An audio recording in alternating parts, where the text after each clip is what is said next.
First of all, let me say emphatically that NAPO is not arrogant. You don't tell or mention people's character for them to be. You experience it. You live it. And for anybody you hear say NAPO is arrogant, by the time you trace back the person, you realize that he's only feeding on the public conversation and hasn't really worked with him. As a matter of fact, ever since NAPO was mentioned, almost every single individual that has worked with him has come out to say, no, this is a good choice, based on my experience. And these are not politicians. Have you heard any of Bawumia's critics say Bawumia is arrogant? Anything close that Bawumia is arrogant? Have you ever heard that? But I've heard the critics call Bawumia other names. So he may have done certain wrongs. He may have done things they don't like, but they never say he's saying arrogant. That I've heard the critics call Bawumia names that are not true. The point is that it cannot be said that NAPO does some wrong and people interpret that to be arrogance. It is possible. We've had people call politicians a lot of things that they are not. This is politics. Remember, since we started our presidential primaries, people had always gone and knew and predicted who the running mate was going to be. I mean, actually, that is the case. NAPO has unfortunately been warned, and that's something that the NDC have done very, very well. Because see, I read Professor Samuel Betbuedi-Kusi, the professor for the Dean for International Affairs in the University of Cape Coast. He was the secretary to UTAG the time NAPO was minister. And this is what he says about him. I have known and worked with Honorable Dr. Matthew Opoku Prempeh. I got close to him during my time as the National Secretary of UTAG. He's such a fine, humble, and competent gentleman. If you get close to him and listen to his words carefully, he's such a fine, humble, and competent gentleman. If you get close to him, you will get to know that he is down to earth with a great sense of humor and has very good interpersonal skills. He is a great manager, a visionary, and a doer. He is compassionate and does not discriminate. During his reign as the Minister for Education, he had an excellent relationship with unions and his charisma. Always curbed intended strike actions. He speaks his mind and is forthright. He speaks his mind and is forthright. He solves problems and is a mentor. He is one of the best ministers Ghana has had as a Minister for Education. I have no doubt about his leadership qualities. And I wish him well as he begins his campaign for the 2024 presidential campaign. Now listen, I am MPP, I've been in MPP, I have never seen Dr. Matthew Opoku Prempeh exhibit any form of arrogance. Anybody I've heard say NAPO is arrogant is somebody that has never worked with NAPO. Never. I have listened to NAGRAT's leadership, I've listened to NAT, I've listened to professors of the universities, professors who worked in the sector, and it is evidenced. And you heard the professor say that he always curbed strike actions. In fact, during the entire period of NAPO being Minister for Education, he had the least labor unrest that Ghana has ever seen in the education sector. An arrogant minister can never achieve this. Never. The way labor unions operate and their modus operandi, if you're arrogant, you cannot survive them. You hear what the intelligentsia, the intellectuals say about him when he was seeking to introduce that bill to clip the wings of the university. So it is about it's about getting the conversation, like the professor said. It's about the engagement. He's forthright. You are forthright, are you not? I am. You speak your mind. I have a lot of people who actually assume that I am arrogant, but I'm a pure Ethiopian bred. I haven't heard it said of you that you are arrogant. I have people even in my WhatsApp. I haven't heard it said of Sami that he's arrogant. I have heard people say, I have heard people say Sami is arrogant. I've heard people say I am arrogant. I have heard it. Really? And I'm telling you about my own personal testimony people have given. You don't doubt that. And that is natural. But that's even beside the point. The fact is that NAPO has suffered that false start of being worn a kaba and slit of arrogance by the opposition party. Because all the professors and people who have worked with him, they say different things. The guy is competent, he's a doer, he's a go-getter, he's humble. When we worked with him, he's respectful, he engaged us properly, and we got results. He has this big task of removing this kaba and slit from himself. Unfortunate, but that is politics. The very moment you got ready to be named as a running mate, you should be ready for it. Remember when Dr. Mahmoud Bawumia was accused in Parliament of having 3-4 wives, and a woman's name was even mentioned to be his wife? You have to deal with these things. One thing that I have said and consistently told anybody that has called me is that you don't tell people who somebody is.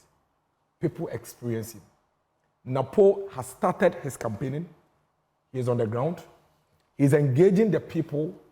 And by the time July ends and we enter August, the people of Ghana will know what Dr. Matthew Poku Pempe is made of. And I can tell you without any doubt that the true nature of Dr. Matthew Poku Pempe that the people will know from experiencing him would be all the testimonies that the people he has worked with, the professors, including even the energy sector. Ask Senior Jose, your friend. Ask all the people in the sector. They will tell you about the character. They may disagree on issues. They will disagree on the policies and all of that. But the character, all of them have attested that the gentleman is a go-getter, he's a doer, he's assertive, he's forthright, he's a team player, he's dealt with most vice chancellors. They don't say the same. Now, this issue of Tuesday's Kwame Nkrumah's comment. Your Kwame Nkrumah. I have a view, to be very honest with you, that now people are watching NAPO with a much more critical eye than they would watch any politician in the light of arrogance. So there's a benefit. There is a big disadvantage there. So now, even how he walks may be a problem. We may begin to see people show videos of what he's even wearing and describing it as arrogance. Now, NAPO cannot make a mistake by even not seeing a chief coming from behind him and say that, oh, I didn't see you, sorry, let me rise up. It will be interpreted. So that is a cross he has to bear. But these crosses, they don't last. You can't lie on somebody's character. It's just a matter of time.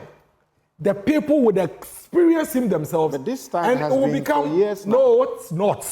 This is the time that he is going to be the number 2 gentleman of our land. He's going to campaign to be a running mate. He has never come to my hometown, Latte. Today, he will get to come there. He has never been to Kukua in Ayesuano. Today, he will get to go there. So it will not take Sami Jemfi or anybody to say he's arrogant. The people would have experienced him themselves. Oh, trust me, by September, what you hear is that, oh, send up on Ukraino, where has it been? Where has he been after mentioning? But Samson, what I know, having worked with NAPO in this party all over the years, supports the assertion and the testimony that all the people he worked with in the education sector are saying. And you underrate NAPO and his political influence at your own peril. It's just a matter of time. Where has he been after? He's been in the western and the western north. Okay. Engaging the people. He didn't go to Nalergo? No. Okay. He's taking a different arm of the campaign. I was in Tamale and I was aware there was a presence. He's taking a different arm of the campaign, and he's going to stay in the communities. We should expect to see more of him in our communities, engaging the people and having conversations with the people. That is what we are going to experience. And then we would see whether this by force, arrogance, an arrogant person doesn't easily apologize like NAPO has done. Listen, you know that there are people who have actually made similar and worse comments on this Nkrumah matter.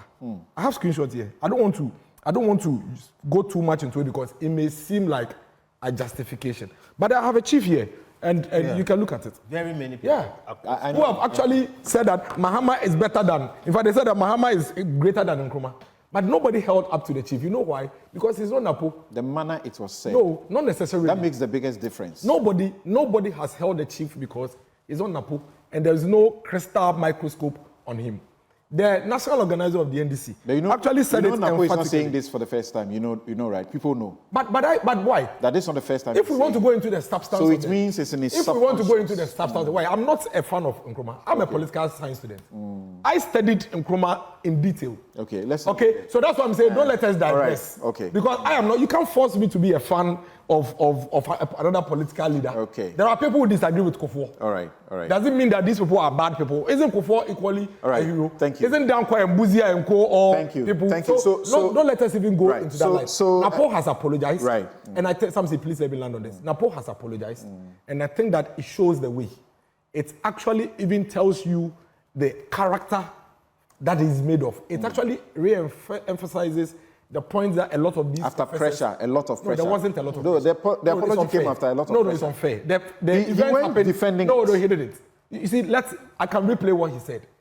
That's what he said. My statement last Tuesday, 9 July in Kumasi on the performance of President has elicited varied reactions.